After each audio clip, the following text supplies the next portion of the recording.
হবে না। যদি একটা কাজ জেনারেল ওয়াকারুজ্জামান করতে পারে, জেনারেল ওয়াকারুজ্জামানের কাছে আমার একটা বিনীত অনুরোধ থাকবে, আপনি যদি এই কাজটা করতে পারেন তাহলে আপনিও বাঁচবেন, সেনাবাহিনী বাঁচবে, বাংলাদেশ বাঁচবে, রাষ্ট্রটা বেঁচে যাবে।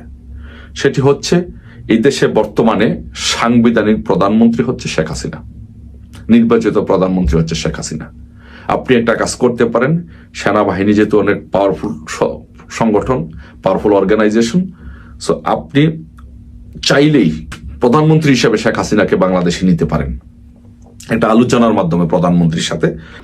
সো বাংলাদেশে এখন আজকের এই রাজনৈতিক প্রেক্ষাপটে সবচেয়ে বেশি আলোচিত বিষয় হচ্ছে যে সেনাপ্রধান জেনারেল ওয়াকারুজ্জামান উনি কি গৃহবন্দী না উনি নজরবন্দী, উনি কি বাঁচতে পারবেন, ওনার কি হবে, এটা নিয়ে ব্যাপক আলোচনা হচ্ছে বিভিন্ন মানুষের মধ্যে। আমাদেরও আলোচনা হচ্ছে, আমারও আলোচনা হচ্ছে, আমার মনের মধ্যে অনেক প্রশ্ন জাগছে। বাট এত কিছু আমার কাছে সঠিক কোনো ইনফরমেশন নাই যে উনি আসলে গৃহবন্দী কিনা বা উনি নজরবন্দী কিনা, এটা আমার কাছে সঠিক কোনো ইনফরমেশন নাই। তবে বাট আমি একটা বিষয় বুঝি, আমি যেটা বিশ্বাস করি এবং বুঝি, আমি আল্লাহকে প্রচন্ডভাবে বিশ্বাস করি এবং নেচারের তাকে আমি খুব প্রচন্ডভাবে বিশ্বাস করি, বা ন্যাচারাল পানিশমেন্টটাকে আমি প্রচন্ডভাবে বিশ্বাস করি। যেমন আপনি যদি কোনো অকাম কুকাম করেন, মানুষ হত্যার সাথে জড়িত হন, তাহলে আপনাকেও সেটার রেজাল্ট ভোগ করতে হবে। আপনি যেই অকাম কুকামি করবেন সেটার একটা পানিশমেন্ট, ন্যাচারাল পানিশমেন্ট আপনি পাবেন, মুদ্রা কথা যেটা সেটা। সো আমি মনে করি যে 5ই আগস্টের যে ঘটনা, এখন এটা 5ই আগস্টের ঘটনার জন্য জেনারেল ওয়াকারুজ্জামান উনি কতটুকু দায়ী বা ওনার দ্বারা কতটুকু দেশের ক্ষতি হয়েছে বা কি হয়েছে, আমি ব্যক্তিগতভাবে আমার কিছু অবজারভেশন আছে এখানে। যে উনি কিন্তু রাষ্ট্র কর্তৃক, উনি কিন্তু সরকার কর্তৃক, সরকার কিন্তু ওনাকে সেনা প্রধান হিসাবে নিয়োগ দিয়েছেন। সো ওনার রাষ্ট্রের সেনা প্রধান হিসাবে ওনার দায়িত্ব ছিল মাননীয় প্রধানমন্ত্রী, যেহেতু প্রতিরক্ষা মন্ত্রণালয়ের প্রধান মন্ত্রী, ওনার নির্দেশনা শোনা, এবং উনি যে 5 তারিখে যে দায়িত্ব ওনাকে দিয়েছিল, যে কারফিউ দেওয়া হয়েছিল। সো আমি দৃঢ়ভাবে বিশ্বাস করি 5 তারিখে যে কারফিউ দেওয়া হয়েছিল, যদি 5 তারিখে যদি কারফিউ যদি আর্মি পালন করত, তাহলে বাংলাদেশের যে বিপর্যয় হয়েছে, যে ক্ষতিগুলো হয়েছে, সেই ক্ষতিগুলো হয়তো হতো না। এটা আমার বিশ্লেষণ, এটা আমার থিঙ্কিং, ভাবনা। এই 5ই আগস্টে সেনাবাহিনী দায়িত্ব পালন না করা, উনি দায়িত্ব পালন না করার ফলে যে ঘটনাগুলো বাংলাদেশে ঘটেছে, উনি সেনাবাহিনী প্রধান হিসেবে দেখেন, বাংলাদেশের রাষ্ট্র ধ্বংস হয়েছে। সর্বোপরি আপনি যদি বলেন যে রাষ্ট্র ধ্বংস হয়েছে, কতগুলো পুলিশ মারা গিয়েছে, অসংখ্য, বাংলাদেশে এক্সাক্ট ফিগারটা আমি বলতে পারছি না, কেউ বলছে 1500, 2000, 2500 পুলিশ মারা গিয়েছে। সো উনি যদি 5ই আগস্ট যে কারফিউ উনি দিয়েছিল, সেই কারফিউ যদি উনি পালন করতেন, প্রধানমন্ত্রীর নির্দেশনা, যেহেতু উনি প্রতিরক্ষা মন্ত্রণালয়ের দায়িত্বপ্রাপ্ত মন্ত্রী, ওনার নির্দেশনা যদি জেনারেল ওয়াকারুজ্জামান পালন করতেন, তাহলে এই পুলিশগুলো মারা যাইত না। অসংখ্য আওয়ামী লীগের নেতা কর্মীদেরকে মারা হয়েছে, পিটিয়ে মারা হয়েছে, তার গাছের সাথে ব্রিজের সাথে লটকিয়ে পিটিয়ে হত্যা করা হয়েছে। যদি উনি দায়িত্ব পালন করতেন, যে কারফিউ দেওয়া হয়েছিল, উনি যদি সেই দায়িত্বটা পালন করতেন, তাহলে সেটা হতো না, এই নেতাকর্মীগুলো মারা যাইতো না। ব্যবসা বাণিজ্য, বাংলাদেশের ব্যবসা বাণিজ্য, আওয়ামী লীগের নেতাকর্মীদের ব্যবসা বাণিজ্য একবারে শেষ করে দেওয়া হয়েছে, ধ্বংস করে দেওয়া হয়েছে। সো এই ব্যবসা বাণিজ্যগুলো ধ্বংস হতো না। তারপরে আপনি যদি বলেন যে আপনার সেনাবাহিনী তো এখন ধ্বংসের দ্বার প্রান্তে, সেনাবাহিনীর ইমেজ, মান, সম্মান সব ধ্বংসের দ্বার প্রান্তে। আজকে কতগুলো অফিসার, সেনা অফিসার, আজকে দেখেন 25 জন ঊর্ধ্বতন। ভাই, আমি সেনাবাহিনীর সাথে আমার যেহেতু চলাফেরা ছিল, সেনাবাহিনীর আত্মীয়তার কারণে আমার অসংখ্য, আমি অফিসারের সাথে আমার ওঠা বসা ছিল, চলাফেরা ছিল। আমি জানি যে তাদের লাইফটা কত, তারা কত মেধাবী, কত মেধাবী তারা, এবং তাদের লাইফস্টাইলটা কত একটা শৃঙ্খল একটা লাইফস্টাইল, সুন্দর একটা জীবন তারা জীবনযাপন করে। আজকে সে 25 জন ঊর্ধ্বতন কর্মকর্তা, আপনি জানেন, একজন লেফটেন্যান্ট জেনারেল, ব্রিগেডিয়ার জেনারেল, হতে কত কাঠখোট্টা পড়াইতে হয়। আজকে এই অফিসারগুলো আজকে তাদের জীবন বিপন্ন, আজকে তারা তাদের বিরুদ্ধে ওয়ারেন্ট হয়েছে, তাদের কি হবে, তাদের কেউ বলে কেউ পালিয়ে গিয়েছে, কেউ ক্যান্টনমেন্টের ভিতরে বন্দি আছে। এটা তো কোনো জীবন হইতে পারে না অফিসারে। এতগুলো সেনাবাহিনী অফিসার তো এইভাবে বিচার হতে পারে না। এটা তো আমরা বাংলাদেশে কামনা করি না, এটা কখনো হতে পারে না। টোটালি হচ্ছে এই সেনা বাহিনীটাকেই ভেঙে দেওয়া হয়েছে। সো এখন আপনি বলেন, একটা কথা আছে যে নগরে যদি আগুন লাগে দেবালয় কি রক্ষা পায়? দেখা তো পায় না। জেনারেল ওয়াকারুজ্জামান আপনি তো পুরা নগরে আগুন লাগাইতে সহযোগিতা করছেন, এখন আপনার সেনাবাহিনীও তো রক্ষা পাবে না, পায় নাই। সো এটা খুবই দুঃখজনক যে বাংলাদেশের পুরো দেশের ক্ষতি হয়েছে, ব্যবসা বাণিজ্যের ক্ষতি হয়েছে, সেনাবাহিনী ধ্বংস হয়েছে। আজকে কতগুলো অফিসারের জীবন আজকে বিপন্ন, পরিবারের জীবন আজকে বিপন্ন। আজকে তাদের সন্তানেরা চিন্তা করেন যে কি পর্যায়ে তারা আছে। সো এই যে কাজগুলো হয়েছে, আমি মনে করি, ব্যক্তিগতভাবে মনে করি যে 5 আগস্ট যদি প্রধানমন্ত্রী শেখ হাসিনার নির্দেশনা জেনারেল ওয়াকারুজ্জামান শুনতেন, দায়িত্ব পালন করতেন, তাহলে এই ঘটনাগুলো ঘটতো না।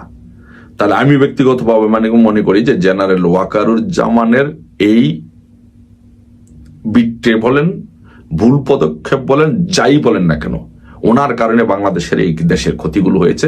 সেনাবাহিনী আজকে বিপর্যস্ত, দেশটা আজকে বিপর্যস্ত। তো এর জন্য একটা, আপনি যত বড় মানুষই হন না কেন, আল্লাহকে তো আপনাকে বিশ্বাস করতে হবে। ন্যাচারাল পানিশমেন্টের তো একটা বিষয় আছে না? সো ওনাকে এই পানিশমেন্ট, আমি মনে করি যে ওনার এই ন্যাচারাল পানিশমেন্টের সম্মুখীন ওনাকে হতেই হবে। যদি উনি, আমার বিশ্লেষণ, উনি এগুলোর সাথে জড়িত, বাট উনি যদি করে থাকে তাহলে অবশ্যই ওনাকে এগুলোর জন্য শাস্তি ভোগ করতে হবে।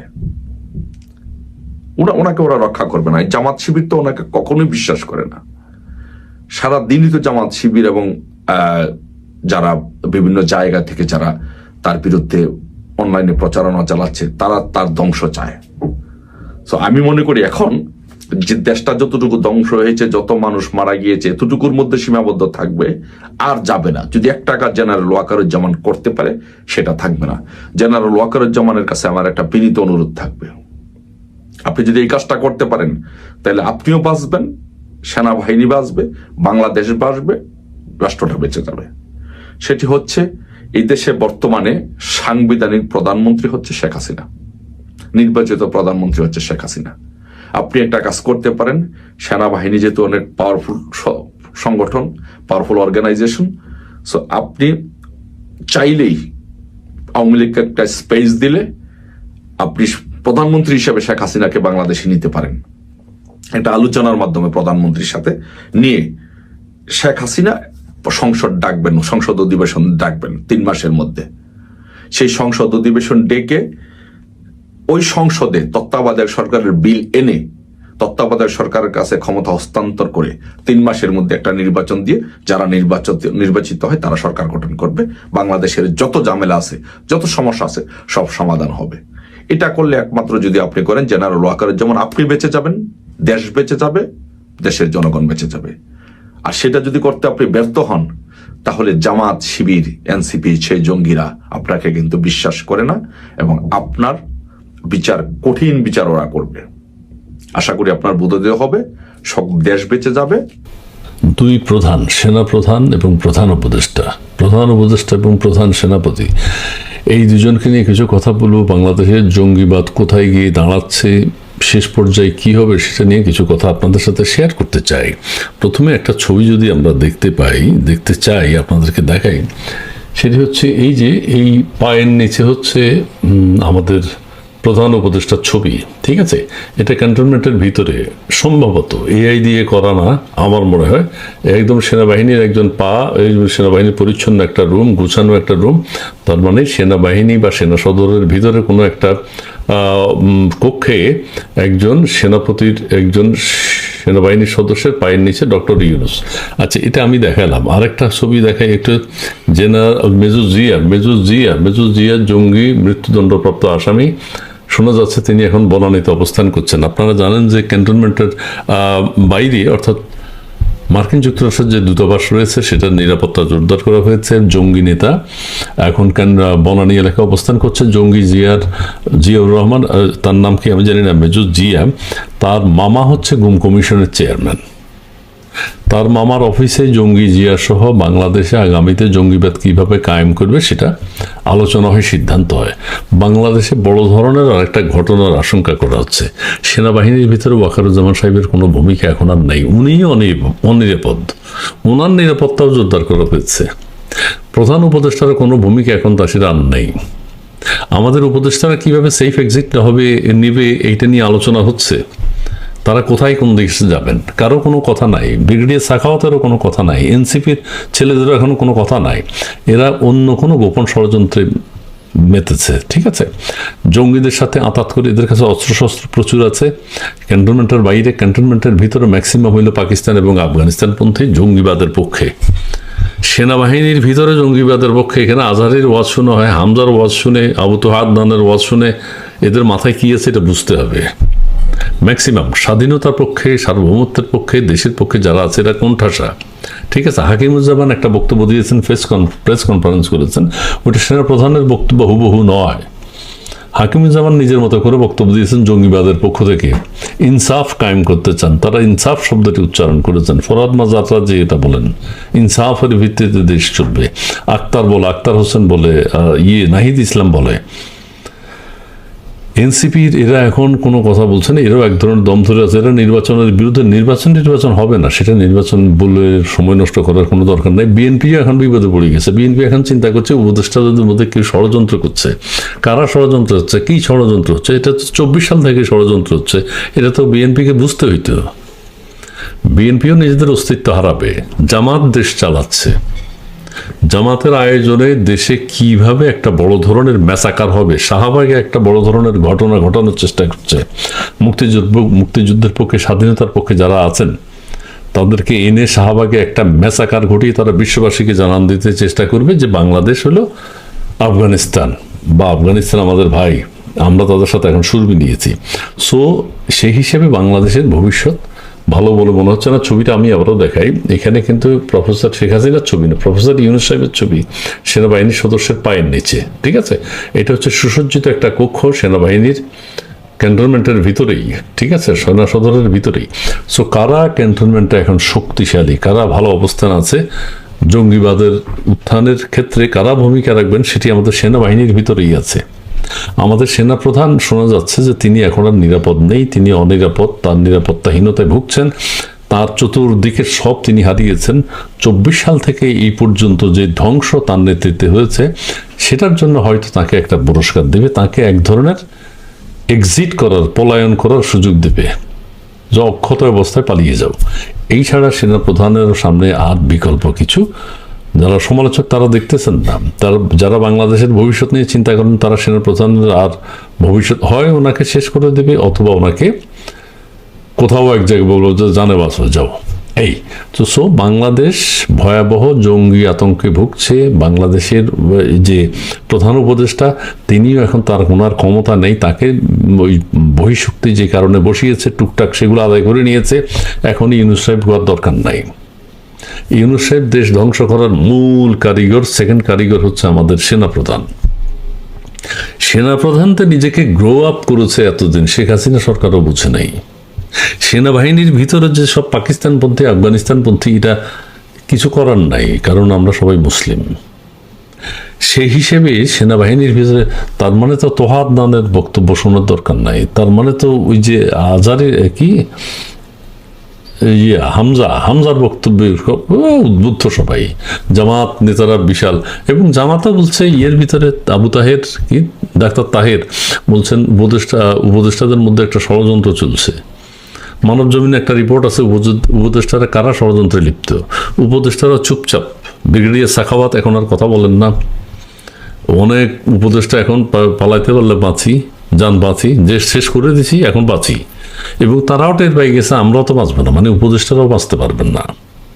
দেশ বড় ধরনের একটা সমস্যায় পড়তে যাচ্ছে, এই ধরনের একটা আশঙ্কা করা হচ্ছে। এই দেশ তো আমরা দেখতে চাইনি। এই দেশ কারা আজকে এই অবস্থায় নিয়ে গেছে? ওয়াকারুজ্জামান থেকে শুরু করে ধারাবাহিকভাবে যারা এটার সাথে জড়িত, কে বিচার করবে?